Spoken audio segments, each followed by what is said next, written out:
ধরেন বৈরাগীপাড়া, তাঁতিপাড়া, দাসপাড়া, পালপাড়া, হ্যাঁ, আমাদের রাধাকৃষ্ণপুর, কুকরুল, এখানে 24 হাজারি, তারপরে তোমার রঘুর বাজার, তারপরে তোমার হোসেননগর, যেখানে যেখানে বেশি অধিষ্ঠিত বেলা, আমরা সবার সঙ্গে গিয়ে মত বিনিময় করছি।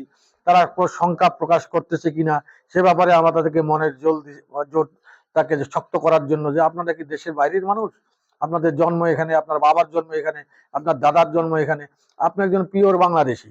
এখানে কারো ধর্ম নিয়ে এখানে কাউকে রাজনীতি করার কোনো সুযোগ নাই। বরঞ্চ আমরা চাই, আমরা পাশে আসি, আপনারা নির্দ্বিধায় যেই যাক না কেন আপনি আগে পিটায় আপনার আটকায় রাখবেন, তারপরে তার দায়িত্ব তো আমরা নিয়েছি অনেক মনোবল শক্ত করার জন্য। আমরা মানে তাদেরকে উৎসাহিত করছি।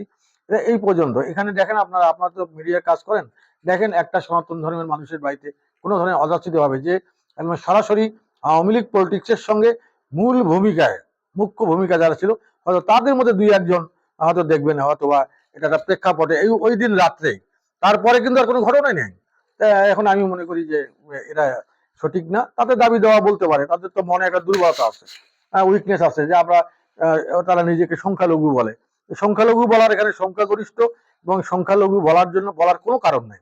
কারণ এই দেশের তারা তারা তারা এটা একজন নাগরিক, তার তো নাগরিক অধিকার নিশ্চিত করার জন্য কোনো জায়গায় বিঘ্ন সৃষ্টি হবে, তখন তার প্রতিবাদের ভাষা প্রতিবাদ করার জন্য তার লিগাল রাইটস আছে।